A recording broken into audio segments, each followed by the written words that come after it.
Good morning, students. This is As Muhammad Khan, and I welcome you in today's segment.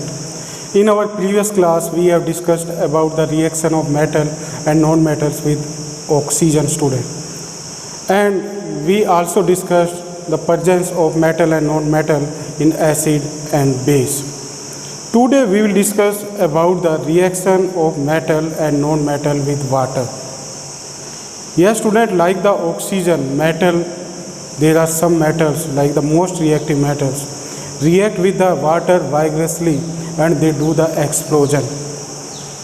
And with this, they also form one particular chemical substance that is known as metallic hydroxide.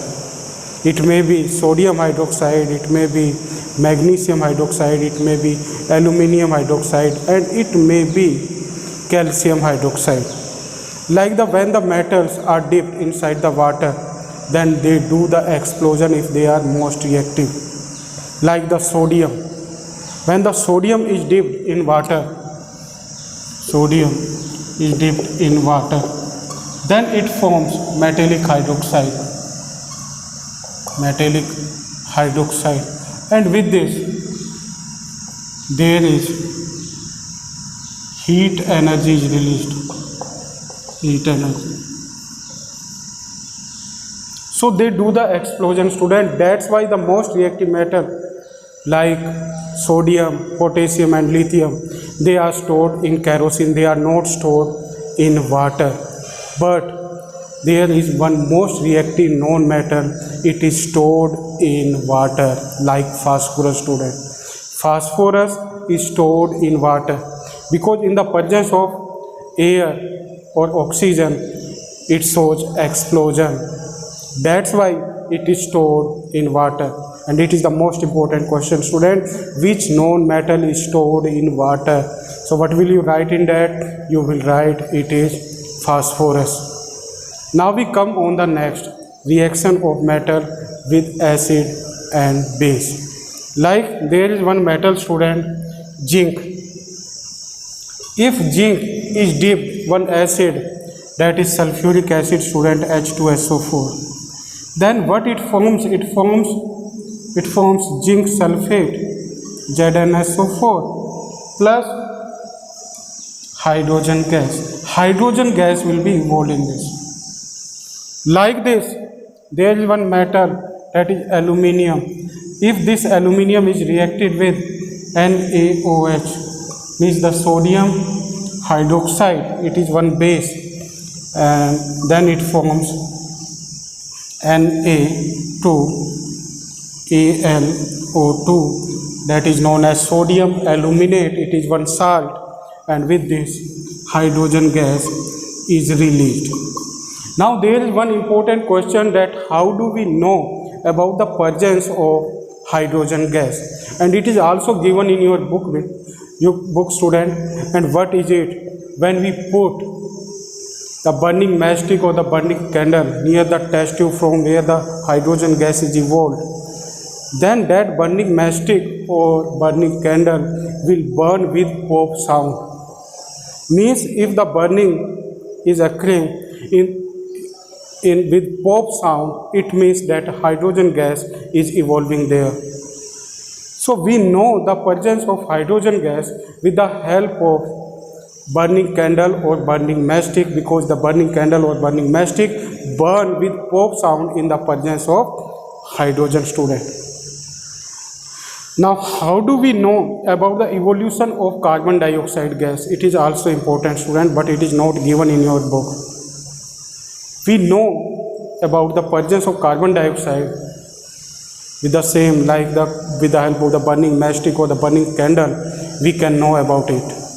If the burning candle or the burning matchstick stop the burning, or if they put out, it means there is carbon dioxide, because the carbon dioxide makes the blanket-like structure around the burning object, and from which burning is stopped, or there is no burning occurs, student. So with the help of this, we can know about the evolution of hydrogen gas and the evolution of carbon dioxide gas. Now in this, when the metal react with the sulfuric acid, then they form the salt, metallic salt, and in this the hydrogen gas is released. Like this, when they react with some bases, then they form the salt and they release hydrogen gas. Now we come on the next topic.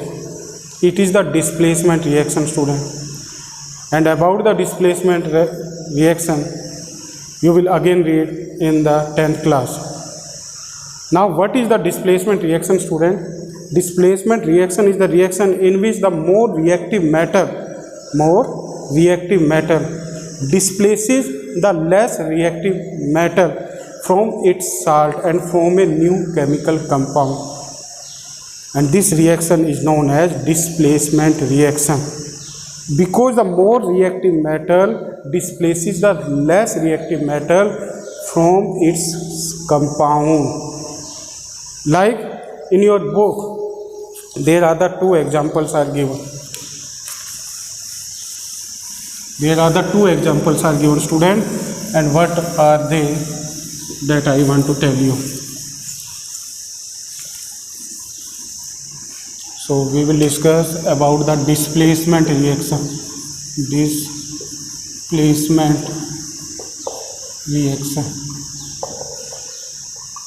What is the definition? This you write. The chemical reaction in which the more reactive metal displaces the less reactive metal from its compound to form a new chemical compound is known as displacement reaction. Like, there is one solution, student, that is known as copper sulfate solution, CuSO4, and it has the blue color. The solution has the blue color, CuSO4. Now, if we add iron nail in this, if we put, like the iron we will put in this, iron, it is iron. Then after some time, what we will observe? We will observe that the color of the copper sulfate solution will be changed from blue to green pale. Means the color will be changed. Why? Because here another solution will be formed. It is FeSO4 and it has the green color.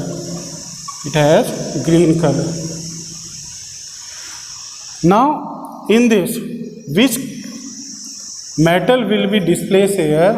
It is copper. Copper will be displaced. Means this iron will displace the copper.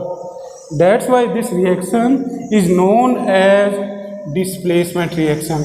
And the solution that we will obtain after some time, it is iron sulfate. Like this, there is another reaction, CuSO4, that has the blue color. If we add zinc granule in this, then we get ZnSO4, zinc sulfate, and in this also the copper will be displaced and the color of the solution will be changed from blue to colorless, student, because it has colorless color, like water color, it has zinc sulfate. So in this, what will be displaced? Copper will be displaced from zinc, and what will be formed? Zinc sulfate will be formed, and this reaction is known as displacement reaction. Now, if these reaction we react, like if we react the iron sulfate with copper, then what will be happen? There will be no change. Like this, if we react with zinc sulfate with copper, then there will be no change, because the copper is less reactive than zinc, and here also copper is less reactive than iron. According to the reactivity series, there are the three types of elements or the metals according to the reactivity series, student. First is most reactive, like the potassium, sodium and lithium. Second is the mid reactive, like the magnesium, aluminium, zinc.